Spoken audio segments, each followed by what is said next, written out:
Welcome to Mathura beauty tips. பெண்களோட மேக்கப்பில் மிக முக்கியமானது ஒன்று கண், அடுத்தது லிப்ஸ். கண்களை அழகாக தெரிய எப்படி காஜல் மஸ்காராலாம் பயன்படுத்துகிறாங்களோ அதே மாதிரி லிப்ஸ் அட்ராக்டிவாக இருக்க லிப்ஸ்டிக், லிப் பாம்லாம் யூஸ் பண்ணுவாங்க. சில பேர்த்துக்கு அந்த கெமிக்கல்ஸ்லாம் ஒத்துக்காமல் கூட இருக்கும். லிப்ஸோட கலரை நேச்சுரலாகவே மாற்ற நமக்கு பீட்ரூட் ரொம்ப பயன்படும். பாதி பீட்ரூட்டோட ஜூஸ் எடுத்துக்கோங்க. மிக்சியில் போட்டு அடித்து ஜூஸ் எடுக்கலாம்.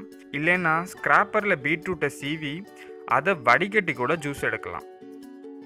ஒரு பவுலில் 1 teaspoon gelatin powder, 2 teaspoon beetroot juice, 1 teaspoon சுடு தண்ணி ஊற்றிக்கோங்க.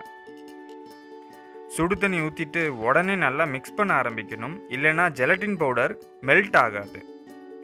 ஜெலட்டின் பவுடர் நல்லா மெல்ட் ஆகணும். இதோட 1/2 டீஸ்பூன் கிளிசரின் ஆட் பண்ணிக்கோங்க. இந்த மிக்ஸை அப்ளை பண்ணுறதுக்கு முன்னாடி லிப்ஸை நல்லா க்ளீனாக தொடச்சிக்கோங்க. இந்த மிக்ஸை கொஞ்சம் வெதுவெதுப்பாக இருக்கும்போதே அப்ளை பண்ணுங்கள். அப்ளை பண்ணிவிட்டு ஒரு 20 நிமிஷம் விடுங்க. நல்லா காஞ்சதும் பொறுமையாக பீல் பண்ணி எடுங்க. இதை பண்ணுறனால லிப்ஸில் இருக்க டெட் செல்ஸ்லாம் ரிமூவ் பண்ணலாம். லிப்ஸ்க்கு நேச்சுரலாக கலர் கிடைக்கும். பார்க்க ரொம்ப அழகாக இருக்கும். இது போன்ற பயனுள்ள தகவல்கள் உங்களை வந்து சேரணும்னா எங்களோட மதுரா பியூட்டி டிப்ஸ் சேனலை சப்ஸ்கிரைப் பண்ணுங்கள். மேலும் உங்கள் கருத்துக்களை கமெண்ட் பாக்ஸில் பதிவு செய்யவும். நன்றி.